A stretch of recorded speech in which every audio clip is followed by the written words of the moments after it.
বন্ধুরা, আগামীকাল অর্থাৎ 22শে মার্চ থেকে শুরু হচ্ছে বিশ্বের সর্বকালের শ্রেষ্ঠ ক্রিকেট লিগ প্রতিযোগিতা আইপিএল বা ইন্ডিয়ান প্রিমিয়ার লিগ।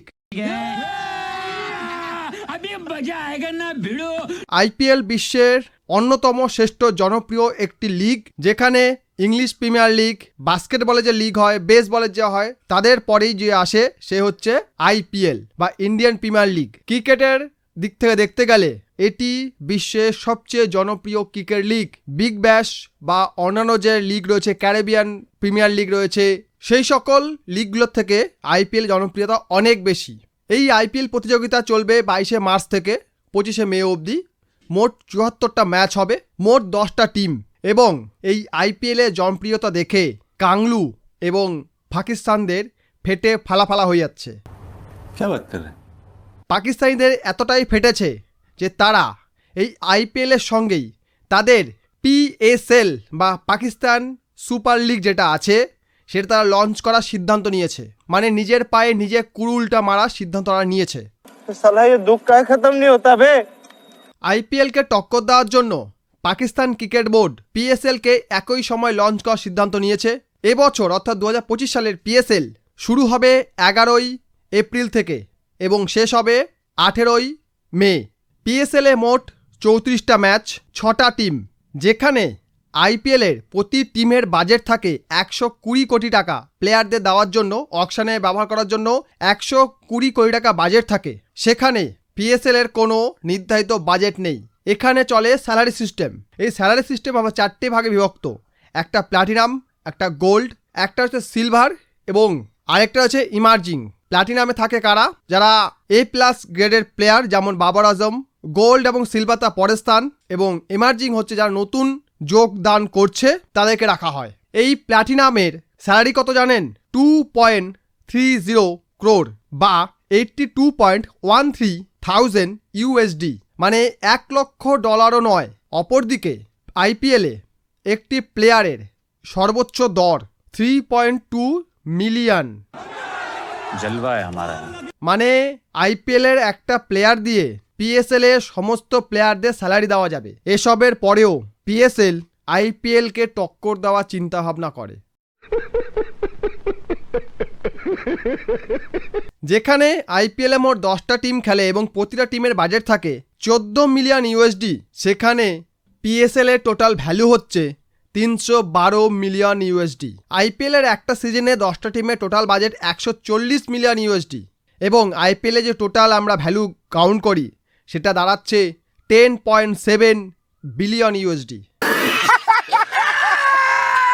যেখানে পাকিস্তান গভর্নমেন্টের সর্বকালীন সবচেয়ে বেশি ফরেক্স রিজার্ভ ছিল 16.13 বিলিয়ন মার্কিন ডলার। সেখানে আইপিএলের ব্র্যান্ড ভ্যালু 10.7 বিলিয়ন মার্কিন ডলার। যেখানে পাকিস্তান গভর্নমেন্টের কাছে সর্বনিম্ন 1.9 বিলিয়ন মার্কিন ডলার ছিল ফরেক্স রিজার্ভে, সেখানে আমাদের এখানে একটা টিমের ব্র্যান্ড ভ্যালু অর্থাৎ সিএসকে এর ব্র্যান্ড ভ্যালু 1.4 বিলিয়ন মার্কিন ডলার বা 10,000 কোটি টাকা। পিএসএল কে আইপিএল এর সময় লঞ্চ করার জন্য বহু ফরেন প্লেয়ার যারা পিএসএল এর নাম লিখিয়েছিল তারা পিএসএল থেকে তাদের নাম উইথড্র করে নিয়েছে। কারণ এই সময় আইপিএল শুরু হচ্ছে এবং আইপিএল তাদেরকে মোটা টাকা দিয়েছে, তাই তারা পিএসএল থেকে নাম তুলে আইপিএলে যোগদান করছে এবং এই কারণেই বহু প্লেয়ারের এগেনস্টে কেস ফাইল করেছে পিসিবি। তারা বলছে এরা চুক্তি ভঙ্গ করেছে, তাই এদের নামে মামলা হবে। অপরদিকে প্লেয়াররা বলছে আমরা যদি পিএসএল খেলি তাহলে আইপিএলের সত্ত্ব চলে যাবে এবং আইপিএলের সঙ্গে যদি আমরা চুক্তি ভঙ্গ করি তাহলে আইপিএল আমাদের ওপর 2 বছরের ব্যান লাগিয়ে দেবে, যার ফলে আমরা 2 বছর আইপিএলে প্রবেশ করতে পারবো না। এবং আইপিএলে খেলার জন্য বিশ্ব ক্রিকেটে প্রতিটা প্লেয়ার মুখিয়ে থাকে। যারা দল পায় না তারা আফসোস করে যে আমি একটা মোটা টাকা আয়ের সুযোগ হারালাম। শুধু তাই নয়, এর সঙ্গে ওই দেশের ক্রিকেট বোর্ডও আর্ন করে, অর্থাৎ তারাও ওই প্লেয়ার থেকে আর্ন করে। বিসিসিআই তাদেরকেও পয়সা দেয় তারা যেন তাদের প্লেয়ারকে আইপিএলে খেলার সুযোগ দেয়। এই কারণে ওই সকল দেশগুলি ওই সময় কোনো বড় ম্যাচ রাখে না বা কোনো ডোমেস্টিক সিরিজ তারা রাখে না, যাতে তাদের প্লেয়াররা স্বচ্ছন্দে আইপিএলে অংশগ্রহণ করতে পারে। এই সবের পরেও এত কিছুর পরেও পিএসএল এবং বিপিএল মানে যেটা আমাদের পড়োশি দেশে কাংলুদের দেশে হয়, তারাও আইপিএলকে টক্কর দেওয়ার স্বপ্ন দেখে। হ্যাঁ, ছেঁড়া কাঁথা শুয়ে লাখ টাকা স্বপ্ন দেখাটা কোনো ভুল কিছু নয়, কিন্তু যেখানে একটা টিমের বাজেট থাকে 120 কোটি টাকা, সেখানে বিপিএলের টোটাল ব্র্যান্ড ভ্যালু 140 কোটি টাকা। একটা আসরে টোটাল 10টা টিমের টোটাল পকেট বাজেট হচ্ছে 1200 কোটি টাকা, সেখানে তাদের ব্র্যান্ড ভ্যালু দাঁড়াচ্ছে কত?